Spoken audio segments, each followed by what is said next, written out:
আলহামদুলিল্লাহ ওয়াসসালাতু ওয়াসসালামু আলা রাসূলিল্লাহ আম্মা বাদ। দেশ ও প্রবাস থেকে যে যেখান থেকে দেখছেন সকলকে সালাম, আসসালামু আলাইকুম ওয়া রাহমাতুল্লাহি ওয়া বারাকাতুহু। আলহামদুলিল্লাহ, আমরা আজকে উপস্থিত রয়েছি ইসলামিক স্কলার শেখ নূর মোহাম্মদ মাদানী হুজুরের কাছে। ইনশাআল্লাহ কোরআন ও হাদিসের আলোকে আমরা শেখ নূর মোহাম্মদ মাদানী হুজুরের কাছ থেকে আমাদের প্রশ্নের উত্তরগুলো জানার চেষ্টা করব। শেখ, আপনাকে স্বাগত। ধন্যবাদ, আপনাকেও স্বাগত। মাশাআল্লাহ।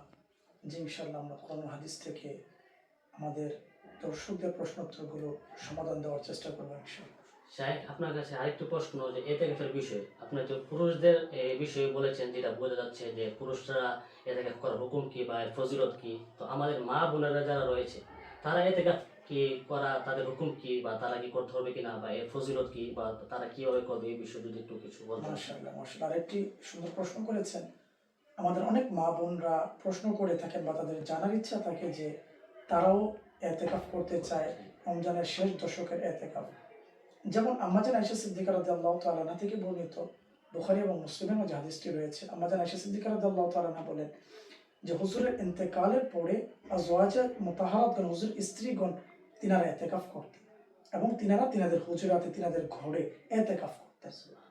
তো যদি কোনো মা বোন এতেকাফ করতে চায়, তো তিনারাও রমজানের শেষ দশকে সুন্নত এতেকাফ করতে পারবে, কিন্তু তিনারা মসজিদে যাবে না, তিনারা ঘরে এতেকাফ করবে। যে জায়গাটাতে এতেকাফ করবে সেটা হচ্ছে নামাজের জন্য একটা নির্ধারিত করে নিবে, অথবা নামাজের জন্য পূর্ব থেকে নির্ধারিত রয়েছে। দেখা যাচ্ছে আমরা ওই জায়গাটায় নামাজ পড়ি, ইবাদত বন্দেগী করি। উত্তম হচ্ছে আগে থেকে নির্ধারণ করে রাখা। কেউ যদি নির্ধারণ করে না রেখে থাকে, যদি এতেকাফ করতে চায়, জায়গাটাকে নির্ধারিত করে ওই জায়গার মাঝে এতেকাফ করতে পারবে এবং শেষ দশকে এতেকাফ করবে। কিন্তু মা বোনদেরকে এই ক্ষেত্রে একটা মাসালা মনে রাখতে হবে যে বিশেষ করে যিনারা মেচিউরড রয়েছেন, তিনারা অর্থাৎ প্রাপ্তবয়স্ক যিনারা রয়েছেন, তিনাদের পিরিয়ডের দিনগুলো যেন না আসে। কেননা যখন পিরিয়ড চলে আসবে, উদাহরণস্বরূপ কোনো বোন যদি রোজা রেখে থাকেন, এতেকাফ করে থাকেন, 5 দিন যাওয়ার পরে 25 রমজানে যদি পিরিয়ড চালু হয়ে যায়, তাহলে তারা এতেকাফ ভঙ্গ হয়ে যাবে। কিন্তু নফল এতেকাফ করতে পারে 5 দিনের জন্য, কোনো সমস্যা নেই। কিন্তু সুন্নত এতেকাফ যেটা শেষ দশকের যদি করতে চায়, তো ওনাদের যেন পিরিয়ডের দিনগুলোকে খেয়াল রেখে, যাতে করে ওই 10 দিনের মাঝে পিরিয়ডের দিন সমূহগুলো না পড়ে, যদি পড়ে তাহলে যদি পিরিয়ড চলে আসে, সাথে সাথে এতেকাফ ভঙ্গ হয়ে যাবে। তো এই বিষয়গুলোর প্রতি খেয়াল রেখে যেন মা বোনেরা এতেকাফ করে এবং এতেকাফের মাসলা মাসাইল জেনে যেন এতেকাফ করে। মাশাআল্লাহ, বারাকাল্লাহ। শেখ চমৎকার করে উপস্থাপন করেছেন। আরেকটু যদি অ্যাড করতে চাই যে মা বোনেরা এতেকাফ বসা অবস্থায় তারা কি কোনো নান্দা বাড়ি করতে পারবে কিনা, বা তাদের জায়গায় বসেই, যেখানে তারা এতেকাফের জন্য বসা আছে ওইখানে কি বসে কোনো কাজে হেল্প করতে পারবে কিনা?